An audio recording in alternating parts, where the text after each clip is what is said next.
Hey there, it's Shauna. Welcome to your weekly astrology forecast for June 10th.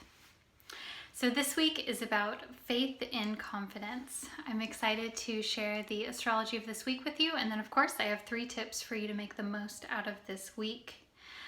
So first thing that's happening is the Sun will oppose Jupiter. Sun is in the sign of Gemini, Jupiter is in Sagittarius. I've titled this aspect Duplicated Confidence because Gemini and is all about, double mutability, the sign of the twins, and then Jupiter is about massive confidence and faith. The quote that I've selected for this aspect is by Sherry Drew. She's an author. Noble and great, courageous and determined, faithful and fearless. That is who you are and who you have always been. And understanding it can change your life because this knowledge carries a confidence that cannot be duplicated in any other way. And I love this for this particular aspect. It's happening Monday morning, or the following Tuesday, depending on where you are in the world. And so the Sun is all about ego, that sense of self, who I am, this is what I have to share with the world.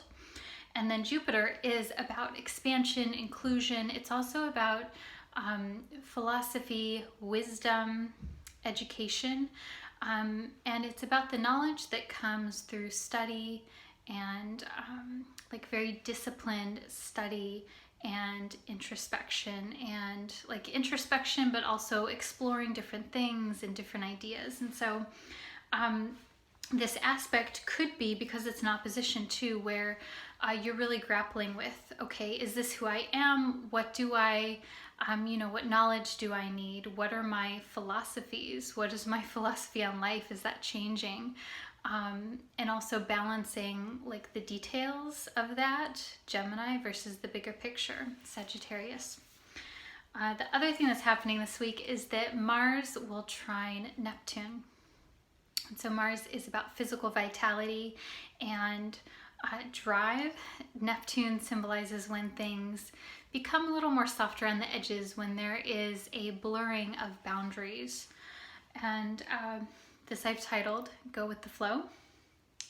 The quote is by a hypnotherapist and author. Her name is Dorothy Nettermeyer. She says, "Life is 10% what you experience and 90% how you respond to it." And I thought this was really perfect for this aspect because Mars is in the sign of Cancer. Even though Mars is about physical energy and getting up and doing something, when it is in the sign of Cancer, it's said to be in its fall. And so it's said that Mars cannot necessarily go and do the things that it would normally do when it's in the sign of Cancer. It sort of needs to look to the moon, which is about emotions and water. And, the moon is always changing. It's changing a sign every 2.5 days or so, and it's always waxing and waning in a monthly basis. So the physical energy is sort of cyclical, off, on, and sort of more soft and internal than normal. With this making an aspect to Neptune, Neptune is about altered states of consciousness. It's about relaxing and taking things in. So this can be a great opportunity to go with the flow. It can be a great time to catch up on some much needed downtime, and then also connect with, altered states of being through meditation, through active movement, meditative movement, or even just things like cleaning, your routine chores where you kind of get lost in an activity. The third thing that's happening this week is Mercury will trine Neptune, another trine to Neptune, and oppose Saturn. And so Mercury is about thought process, communication. It's our linear focus. And Neptune, we talked about just a second ago. Saturn is about the boundaries and the structure of things. It can symbolize limitations, but it can also symbolize growth of a foundation. The quote for this aspect is by Marie Curie. And I've titled this Thinking About Practical Dreams. So she says, life is not easy for any of us. But what of that? We must have perseverance and above all, confidence in ourselves. We must believe that we are gifted for something and that this thing, at whatever cost, must be attained. And side note, Marie Curie was the first woman to win the Nobel Peace Prize. And I think, if it's still correct, she's the only woman to ever win the Nobel Peace Prize twice. Correct me if I'm wrong on that. So this is really about dreams and visions coming to reality or not coming to reality.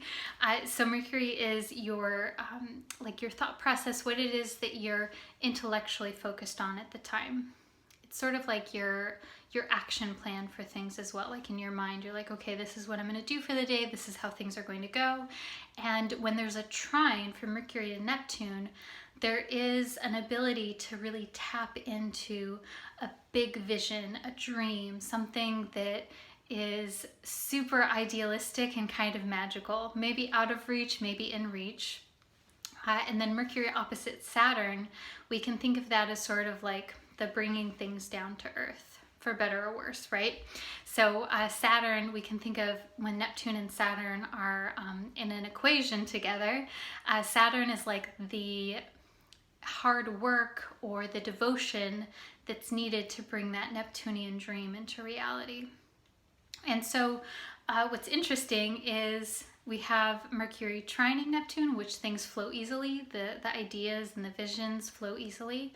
And then Mercury is opposite Saturn. So oppositions show where you have an opposition before you. You have maybe like a roadblock or a person saying, you know, you can't do that, or this is why, or if you want to do that, this is what needs to happen.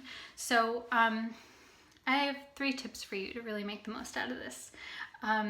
Tip number 1 is to dream big. It's a great week for it because we have so much energy trining to Neptune and the sun opposite Jupiter. There's like a bigness this week. There's like lots of vision and lots of creativity and potential for going into yourself in a very meaningful way.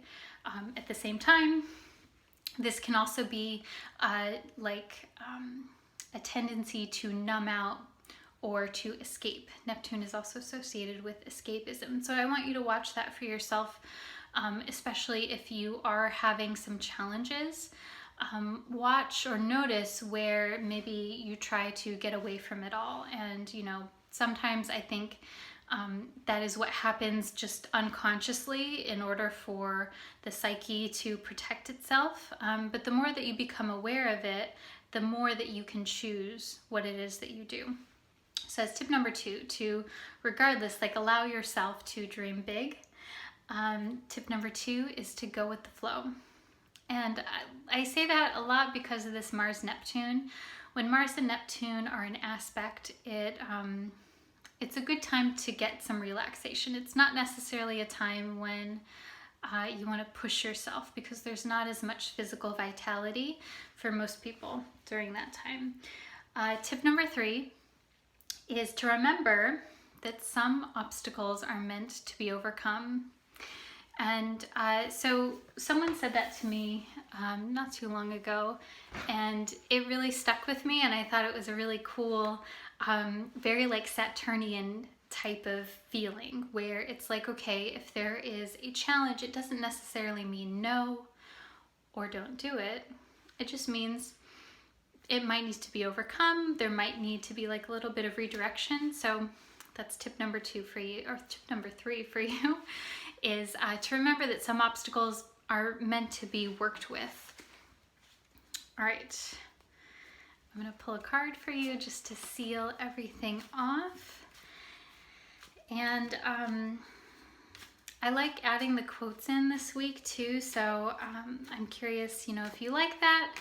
If you like more detail as well, and you want to know like the exact dates and times of all of the aspects and like the quotes that I use and the tips and everything, you can get my show notes on patreon.com/neofeminine astrology, and I have all of that there, like in 2 little pages for you. All right.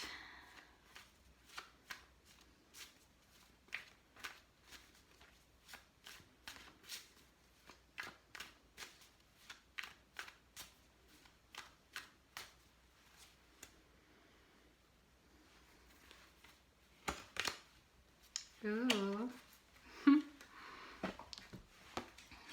So I picked this card, the 9 of Cups. So let's break it down as far as the imagery of the Rider-Waite and then also the numerology too. So 9 is a culmination. It's the end of a cycle, and it's where things have, it's like a full moon kind of feeling. It's endings and beginnings. Cups is associated with feelings and emotions and subjectivity.